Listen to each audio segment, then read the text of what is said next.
भारत का ज़िंतास मुआहदे के तहत सैलाब के मामले पर पाकिस्तान से राबता हुआ। दरियाए तूई में जम्मू के मकाम पर मुमकिन बड़े सैलाब से आगाह कर दिया है।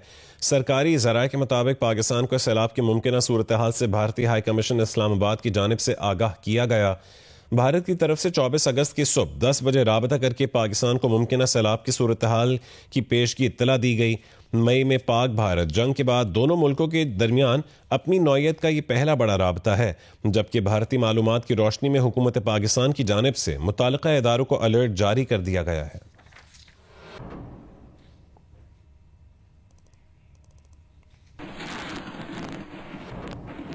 भारत की जानिब से पानी छोड़ने के बाद दरियाए सतलुज में गंडा सिंह वाला के मकाम पर ऊंचे दर्जे का सैलाब बरकरार है। फ्लड फोरकास्टिंग डिवीजन के मुताबिक हेड सुलेमानकी पर दरमियाने दर्जे का सैलाब है। दरियाए चनाब में मराला और खानकी पर निचले दर्जे के सैलाब हैं। दरियाए सिंध में गुड्डू और सखर बैराज पर दरमियाने दर्जे, जबकि कालाबाग और चश्मा पर निचले दर्जे के सैलाब हैं। तरबेला पर बहाव मामूल पर आ गया है। भारत की जानिब से पानी छोड़ने के बाद दरियाए सतलुज में गंडा सिंह वाला के मकाम पर ऊंचे दर्जे का सैलाब है। मजीद कई नशेबी इलाके डूब गए। हजारों एकड़ पर खड़ी फसलें तबाह हो गईं। कसूर में सैलाब से मुतासर इलाकों में इमदादी कार्रवाइयां जारी हैं। बूरेवाला में साहूका और मुल्का आबादियां ज़ेर आब आ गईं। मकामी लोग पानी में घिर गए। हजारों एकड़ पर खड़ी फसलें भी डूब गईं। साहूका चिश्तियां रोड में शगाफ पड़ने से सैकड़ों देहात का ज़मीनी राबता मुनक़ता हो गया। मुतासर इलाकों में खैमों की तनसीब और भावलपुर के सैलाब मुतासर इलाकों से मुतासरीन का इनखला जारी है।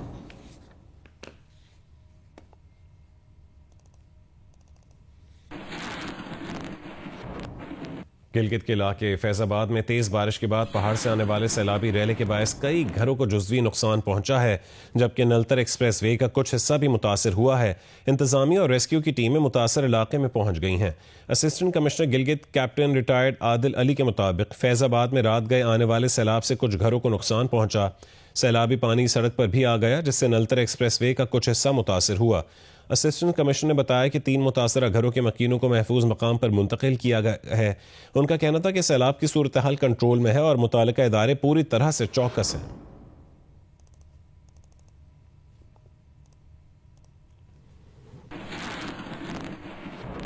गिलगित शहर में सैलाब के खदशे के पेश नज़र दरिया से मुल्का घरों, होटलों और पब्लिक पार्क्स को सील कर दिया गया है और लोगों को खबरदार किया गया है कि वो दरिया किनारे से दूर रहें।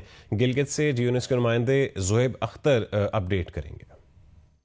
जी, इन दिनों गिलगित बल्तिस्तान में सैलाबी सूरत हाल का सामना है और सैलाब ने गिलगित बल्तिस्तान के बेशतर अजला को मुतासर किया है।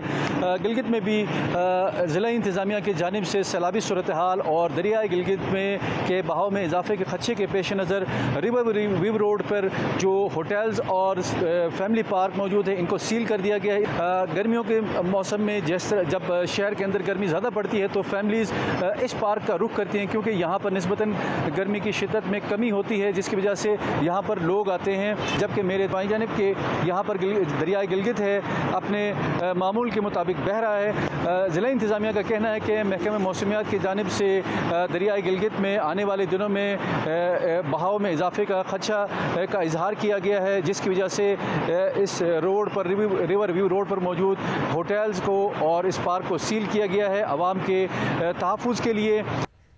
अस्तोर में गुज़श्ता रात मुख्तलिफ मकामात पर होने वाली मूसलाधार बारिश और सैलाबी रेले से नुकसानात का सामना है। खेत, बागात, वाटर चैनल्स और राबता सड़कें शदीद मुतासर हो गई हैं। मुतासरीन सैलाब हुकूमती इमदाद के मुंतज़िर हैं। तफसीलात बता रहे हैं सैलाब से मुतासरा गाँव गदाई से रफ़ीउल्लाह खान आफरीदी।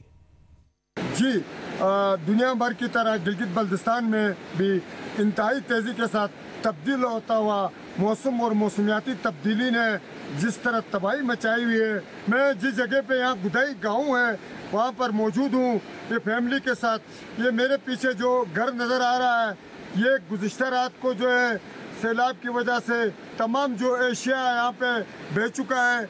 इस वक्त जो मुतासरा हमारे साथ मौजूद है, इनसे बात करते हैं। यहाँ पे सैलाब आया था, हम लोग घर के अंदर थे, सैलाब का पानी पूरे हमारे घर के अंदर आया, हमारी जानों को खतरा था। हम हुकूमत से अपील करते हैं, भाई हमारे रहने की यहाँ जगह बिल्कुल नहीं है, हमें अगर अंदर रहने का कोई गुंजाइश नहीं है, सैलाब का पानी हमारे घर के अंदर भरा है। ये मुतासरा ख़ानदान है, इन समेत दीगर गाँव में भी बहुत सारे लोग जो हैं वो मुतासर हुए हैं। इन सब का वफाकी हुकूमत और सूबाई हुकूमत से मुतालबा है इनकी फौरी तौर पे माली मदद की जाए। जी तालीदास रावशन समेत मुतासर इलाकों के मुतासरीन के लिए इमदादी कार्रवाइयाँ जारी हैं। गिलगित चंदूर रोड बंद होने से बालाई इलाकों के लिए ट्रैफिक बंद है। इंतजामिया के मुताबिक रोड बहाली का काम जल्द शुरू होगा। तफसील बता रहे हैं तालीदास गोपिस से जियो न्यूज़ के नुमाइंदे इकबाल जावेद। जी बिल्कुल, मैं इस वक्त तालीदास के मुकाम पे मौजूद हूँ, जहाँ पे गुज़िश्ता दिनों ग्लेशियर फटने से जो सैलाबी सूरत हाल पेश आई थी, और इस वक्त मेरे साथ डिप्टी कमिश्नर गुपिस यासीन शेर अफजल मौजूद है। 22 तारीख की रात 3:30 बजे ये फ्लड आया, तो उस सबसे पहले तो ये थी कि वो जो हमारे शिपर्स जो 3 थे ऊपर अपर एरियाज में समर हट्स बना के जो माल मवेशी रखते हैं, उन्होंने अल्लाह की तरफ से उनको एक पैगाम समझे या स्पिरिचुअल पैगाम समझे आया। उन्होंने मोबाइल नेटवर्क भी उस वक्त बहाल था, मोबाइल भी उनके पास थी। उन्होंने वहाँ से यहाँ की गाँव के नंबरदार अपने रिश्तेदारों को जब इंटीमेट किया तो फौरी तौर पर मसाजिद और जमात खानों से और नंबरदारों ने लोगों ने बड़े ही क्रय के साथ लोगों को जगाया। तो इनकी इंटरवेंशन ये सारी पॉपुलेशन से प्लेसेस की तरफ शिफ्ट हो गई। फौरी तौर पर दरिया बंद हुआ था, बंद होने के तकरीबन कोई 5-6 घंटे हो गए तो दरिया का रुख डाउन स्ट्रीम से अप स्ट्रीम की तरफ बढ़ रहा था। रिक्वेस्ट की तो फौरी तौर पर यहाँ 180 के करीब टेंट पहुँचे, उससे जो इलाइड आइटम्स हैं वो पहुँचे। हमने जो डिमांड की है उसके मुताबिक वो भेज रहे हैं, क्योंकि ये रोड अभी जो ब्लॉक है, कुछ जो करीब तरीन एरियाज़ हैं वहाँ ट्रांसपोर्टेशन भी हो गई, वहाँ डिस्ट्रीब्यूशन भी हो गई, NGOs भी आ रहे हैं। ये खुसूसन तालीदास का गाँव मुकम्मल जो है मुनदम हो गया है।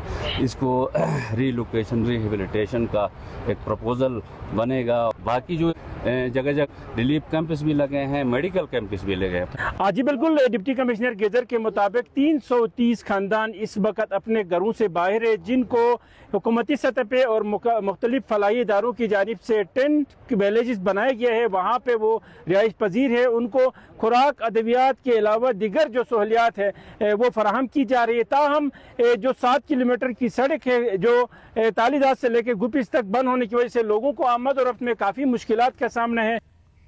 पश्तूनख्वा मिली अवामी पार्टी के सरबराह महमूद खान अचकज़ई ने सैलाब मुतासरीन की इमदाद के लिए मुहिम का ऐलान किया है, जिसके बाद पार्टी के ज़ेर एहतमाम चमन समेत बलूचिस्तान के मुख्तलिफ शहरों में मुतासरीन के लिए इमदादी कैंप कायम कर दिए गए हैं। तफसील बताएंगे चमन से नूर जमान अचकज़ई। आज पाकिस्तान के शुमाल बालाई इलाके खासकर खैबर पख्तूनख्वा में हालिया तूफानी बारिशों के बाद अपोजिशन रहनुमा और पश्तूनख्वा मिले पार्टी के मरकजी चेयरमैन महमूद खान अचकज़ई ने खैबर पख्तूनख्वा के मुख्तलिफ इलाकों का दौरा किया था, जिसके बाद उन्होंने पार्टी के ज़ेर एहतमाम रिलीफ फंड कैंप करने का ऐलान किया था। चमन के इस कैंप में मैं मौजूद हूँ। यहाँ पर हमारे साथ साबिक जिला नाज़िम सलाहुद्दीन खान अचकज़ई मौजूद है। सफाई से जो गाँव मिट गए लोग, उन्होंने बहुत से सैकड़ों की तादाद में लोग मर गए, उनकी इमदाद के लिए पश्तूनख्वा में पार्टी और तहरीक तहफ़्फ़ुज़ आईन पाकिस्तान के सरबराह ने ऐलान किया है। हर जिले में हमने ये कैंप लगाया है, हर जिले का अपना अपना अकाउंट है, उसमें भी कोई लोग पैसे जमा कर सकते हैं। इनका ये भी कहना है कि दूरअफ्तादा इलाके होने की वजह से खुराक और रिहायशी सामान पहुँचाना मुश्किल काम है, अलबत्ता खुराक और रिहायशी सामान भी इकट्ठा किया जा रहा है। कराची में हालिया बारिशों के बाद गुलिस्तान जौहर अंडरपास के साथ का कुछ हिस्सा बैठ गया है। अंडरपास की दीवार बज़ाहिर खतरनाक हालत में नहीं है। तफसीलात बताएंगे कमर अली मस्तूरी। हालिया होने वाली तेज़ बारिशों के बाद जो है वो गुलिस्तान जौहर अंडरपास के साथ बनाई गई सड़क जो है वो मुतासिर हुई है। सड़क का कुछ हिस्सा धंस जाने के बायस जो है सड़क की दोबारा तामीर शुरू कर दी गई है। हमारे कैमरामैन साजिद आपको दिखाएंगे। सड़क की तामीर कर दी गई है। ताम मुतालिका हुकाम का ये कहना है कि बारिश मुकम्मल रुकने के बाद जो है वो सड़क की कारपेटिंग की जाएगी। सोशल मीडिया पर एक वीडियो वायरल हुई थी जिसमें ये कहा गया था कि बारिशों के दौरान जो ये दीवार है गुलिस्तान जौहर अंडरपास की, ये ख़तरनाक हो गई और किसी भी वक्त जो है वो गिर सकती है। ताम हमने जो विज़िट किया है सोशल मीडिया की वायरल वीडियो के बाद यहाँ का, तो कहीं पर भी हमें ऐसी ख़तरनाक पोजीशन में गुलिस्तान जौहर अंडरपास की दीवार नज़र नहीं आ रही जो कि गिरने का जो है वो गिरे और किसी हादसे का सबब बन सके। पीपल्स पार्टी ज़िला शर्की की जो कमेटी है सोशल मीडिया पर वायरल होने वाली वीडियो के बाद उन्होंने एक वीडियो बयान जारी किया है। इस मुकाम पर उनका ये कहना है कि मुतालिका जो इदारे हैं उन्होंने यहाँ विज़िट किया है और गुलिस्तान जौहर अंडरपास की जो दीवार है वो अपनी सही हालत में है और मजबूत हालत में, और उससे गिरने के जो है वो किसी भी किस्म के जो है वो चांसेस नहीं है। ताहम उनका कहना था कि जो गुलिस्तान जौहर अंडरपास से मुत्तसिल सड़क है उसकी तामीर जो है वो मुकम्मल की जाएगी लेकिन जिन बारिशों का सिलसिला रुकेगा उसके बाद जो है वो कारपेटिंग की जाएगी। चीनी वज़ीर ख़ारजा वांग यी का कहना है कि पाकिस्तानी फ़ौज कौमी इस्तेहकाम का सतून है और पाक फ़ौज ही पाक चीन दोस्ती और ताउन की मजबूत मुहाफ़िज़ है। चीनी वज़ारत ख़ारजा के बयान के मुताबिक army chief field marshal Asim Munir ने कहा है कि चीन पाकिस्तान का आहनी दोस्त है। पाक चीन स्ट्रेटेजिक शराकतदारी चट्टान की तरह मजबूत है। चीनी वज़ारत ख़ारजा का बयान चीन के वज़ीर ख़ारजा और फील्ड मार्शल की मुलाकात के बाद जारी किया गया। बयान के मुताबिक मुलाकात में चीनी वज़ीर ख़ारजा ने कहा है कि चीन आलमी उमूर में पाकिस्तान के बड़े किरदार का खैर मकदम करता है। चीन ने हमेशा अपनी पड़ोसी सफारतकारी में पाकिस्तान को अवलीन तरजीह दी है। चीनी वज़ीर ख़ारजा ने दोनों मुल्कों की क़यादत में तय पाने वाले इत्तफ़ाक़ राय पर अमल दरामद की हिमायत करने पर पाक फ़ौज के किरदार को सराहा। इस मौके पर फील्ड मार्शल आसिम मुनीर ने यकीन दहानी कराई कि पाक फ़ौज इंसदाद दहशतगर्दी और सिक्योरिटी ताउन को फ़ाल तौर पर फ़रोग़ देने के लिए तैयार है। पाकिस्तान में चीनी अहलकारों, मनसूबों और इदारों की हिफाजत यकीनी बनाने की कोशिश जारी रहेगी।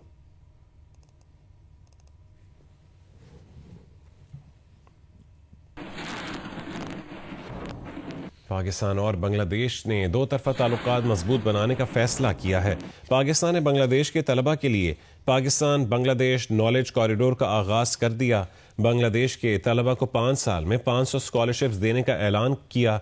स्कॉलरशिप्स में से 1/4 तिब के शोबे में दी जाएंगी। पाकिस्तान 100 बांग्लादेशी सिविल सर्वेंट्स को तरबियत भी देगा। वज़ीर ख़ारजा इसहाक़ डार के दौरे में पाकिस्तान और बांग्लादेश के दरमियान 6 मुआहदों और मफ़ाहमत की यादाश्तों पर दस्तखत किए गए। सफारतकारों और हुकूमती अहलकारों के लिए वीज़ा ख़त्म करने का मुआहदा हुआ। दोनों ममालिक ने वीज़ा सहूलियात में आसानी और फ़ज़ाई राबते बहाल करने पर इत्मीनान का इजहार किया। दोनों ममालिक की फ़ॉरेन सर्विस अकेडमीज़ और थिंक टैंक्स के दरमियान भी ताउन के मुआहदे हुए। दोनों ममालिक के दरमियान तिजारत, सरमायाकारी, तालीम, तवानाई और सेहत समेत कई शोबों पर बात हुई।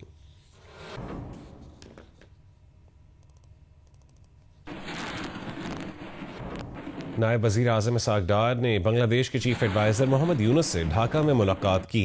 मुलाकात में पाकिस्तान बांग्लादेश ताल्लुकात, नौजवानों के दरमियान रवाबित बढ़ाने, खित्ते की सूरत हाल और इलाकाई ताउन के इम्कानात पर गुफ्तगू की गई। इसहाक़ डार ने बांग्लादेश नेशनलिस्ट पार्टी की चेयरपर्सन बेगम खालिदा ज़िया से भी मुलाकात की। दोनों रहनुमाओं ने बाहमी ताल्लुकात, सियासी और इक़्तिसादी ताउन और खित्ते की सूरत हाल पर तबादला ख्याल किया। इसहाक़ डार ने वज़ीर आज़म शहबाज शरीफ और पाकिस्तानी अवाम की जानिब से बेगम खालिदा ज़िया के लिए नेक ख्वाहिशात पहुँचाईं। वज़ीर ख़ारजा इसहाक़ डार और बांग्लादेश के मुशीर ख़ारजा तौहीद हुसैन की मुलाकात के बाद वफूद की सतह पर भी मुज़ाकरात हुए। वज़ीर ख़ारजा इसहाक़ डार बांग्लादेश के मुशीर तिजारत शेख बशीरुद्दीन से भी मिले। इक़्तिसादी और तिजारती ताउन बढ़ाने के तरीक़ों पर तबादला ख्याल किया गया। अमीर जमात इस्लामी बांग्लादेश डॉक्टर शफीक़ुर रहमान से मुलाकात में दोनों रहनुमाओं ने दो तरफा ताल्लुकात के फ़रोग़ और मज़ीद करीबी ताउन पर इत्तफ़ाक़ किया।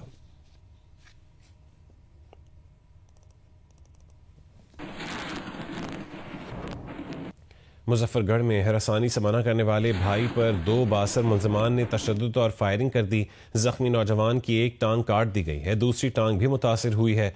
नौजवान की वालिदा का कहना है कि मुल्ज़मान बेटी को हरासा करते थे, आवाज़ें कसते थे। 18 अगस्त को बेटे के मना करने पर मुल्ज़मान ने तशद्दुद करके माजूर कर दिया। पुलिस इंसाफ फराहम करे। मुजफ्फरगढ़ के थाना कुरैशी में मुकदमा दर्ज कर लिया गया है। एक मुल्ज़िम को गिरफ्तार भी कर लिया गया है।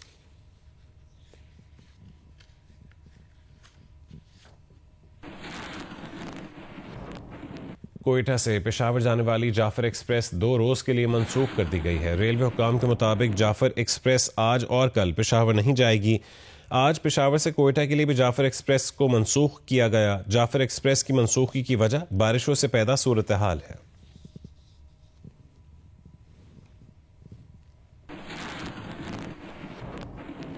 वफाकी वज़ीर ख़ज़ाना मोहम्मद औरंगज़ेब ने कहा है कि 11वीं कौमी मालियाती कमीशन का पहला इजलास 29 अगस्त को होगा।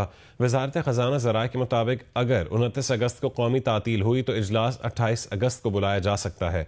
इजलास में वफाकी हुकूमत अहम मालियाती अदाद-ओ-शुमार सूबों के सामने रखेगी। इस्लामाबाद से अशरफ मलखम की रिपोर्ट देखिए।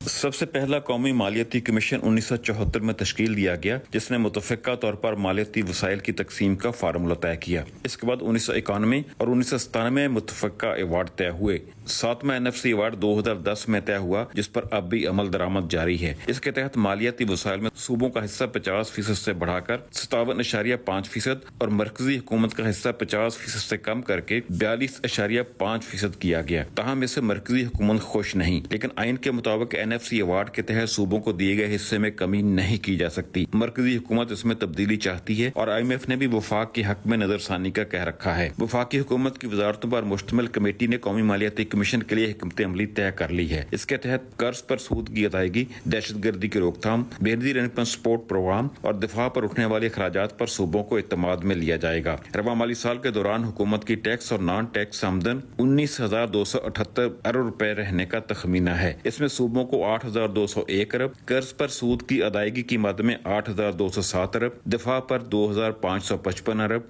और सूबों को ग्रांट्स और मुख्तलिफ शोबों में दी जाने वाली सब्सिडी की मद में 1,180 अरब रुपए खर्च किए जाने का तखमीना है। इन अखराजात के बाद मरकजी हुकूमत 865 अरब रुपए के खसारे में चली जाएगी। इसके अलावा सिविल हुकूमत के अखराजात 971 अरब, इमरजेंसी रिलीफ 399 अरब और तरक्याती प्रोग्राम का बजट 1,287 अरब रुपए शुमार किया जाए तो वफाक का खसारा मजमूई तौर पर 3,502 अरब रुपए बन जाता है, जिसको पूरा करने के लिए मरकजी हुकूमत को मजीद कर्ज लेना होगा। कौमी मालियाती कमीशन के इजलास में ये अदाद-ओ-शुमार सूबों के सामने रखकर मामले का हल तलाश करने का अमल शुरू किया जाएगा। अशरफ मलखम, जियो न्यूज, इस्लामाबाद। 3 मुल्की सीरीज और एशिया कप की तैयारी के लिए पाकिस्तान क्रिकेट टीम ने ICC ग्लोबल अकेडमी में भरपूर ट्रेनिंग सेशन किया। इस मौके पर मीडिया से गुफ्तगू करते हुए पाकिस्तान के नौजवान फास्ट बॉलर सलमान मिर्जा ने कहा है कि एशिया कप में सिर्फ भारत को हराना हदफ नहीं है बल्कि टाइटल जीतना टारगेट है। सलमान मिर्जा ने कहा है कि सलमान आगा ठंडे मिजाज के कप्तान है, खिलाड़ियों को दबाव में लेने की कोशिश नहीं करते। अगर आपके ऊपर कोई इस तरह के प्रेशर गेम्स आएंगे उसी तरह ही आप एज अ प्लेयर ग्रो कर सकते हैं। और सिर्फ इंडिया नहीं है, बाकी भी ओपोनेंट्स हैं, तो उनके हवाले से भी हम पूरी तैयारी कर रहे हैं और स्पेशली वो एक बिग गेम ज़रूर होगी लेकिन उसकी तैयारी हमारी बहुत अच्छी चल रही है और इंशाल्लाह आपको बहुत अच्छा रिजल्ट देखने को मिलेगा। आगा भाई बहुत ही पॉजिटिव आदमी है और बड़े ही कूल डाउन आदमी है कि अगर उनको कोई भी मुश्किल हो रही होती है लेकिन वो उस वक्त किसी के ऊपर प्रेशर उस तरह से नहीं डालते और बाद में आपसे डिस्कस करते हैं और उसको जो है वो सॉर्ट आउट करते हैं। और सबसे अच्छी चीज़ ये है कि एक यंग टीम है जो एशिया कप में खेलने जा रही है और कोई भी कैप्टन हो वो जाहिर है किसी न किसी इवेंट से तो स्टार्ट करता ही है, तो बेशक उनका ये पहला असाइनमेंट होगा लेकिन हम पूरे उम्मीद है कि एक अच्छे रिजल्ट आए। ट्राई नेशन में काफ़ी अच्छे मुकाबले जो होंगे, टफ कंपटीशन होगा क्योंकि वो उनकी होम कंडीशन है दोनों के लिए। अफगानिस्तान भी यहीं पे अपने होम गेम्स खेलती रही है और UAE तो वैसे ही उनकी होम कंडीशन है, तो ये बड़ा ही एक ज़बरदस्त जो है कंपटीशन होगा और सबको जो है एशिया कप की तैयारी के लिए भरपूर मौका मिलेगा। ऑलराउंडर तो अपने आप को बिल्कुल नहीं देखता, हाँ थोड़ी बहुत बैटिंग ज़रूर कर लेता हूँ लेकिन मैं अपने आप को ऑलराउंडर नहीं कह सकता। जाहिर है अब अगर आपके ऊपर मैच आता है और अगर आप क्रीज पे हैं तो आपको फिनिश करना है। ऑल्दो वो मुझसे प्रैक्टिस मैच फिनिश नहीं हुआ लेकिन वो एक अच्छी मेरे पे भी एक जिम्मेदारी थी कि अगर इन केस मेरे पे मैचेस में वो सिचुएशन आती है तो मैं उसको हैंडल कर सकता। ICC women's cricket world cup के लिए 15 रुकनी पाकिस्तानी स्क्वाड का ऐलान कर दिया गया है। फातिमा सना पहली मरतबा वनडे वर्ल्ड कप में कप्तानी करेंगी। मजीद तफसील जानेंगे जियो न्यूज़ के नुमाइंदे सोहेल इमरान से। सोहेल इमरान बताएगा स्क्वाड के ऐलान के हवाले से।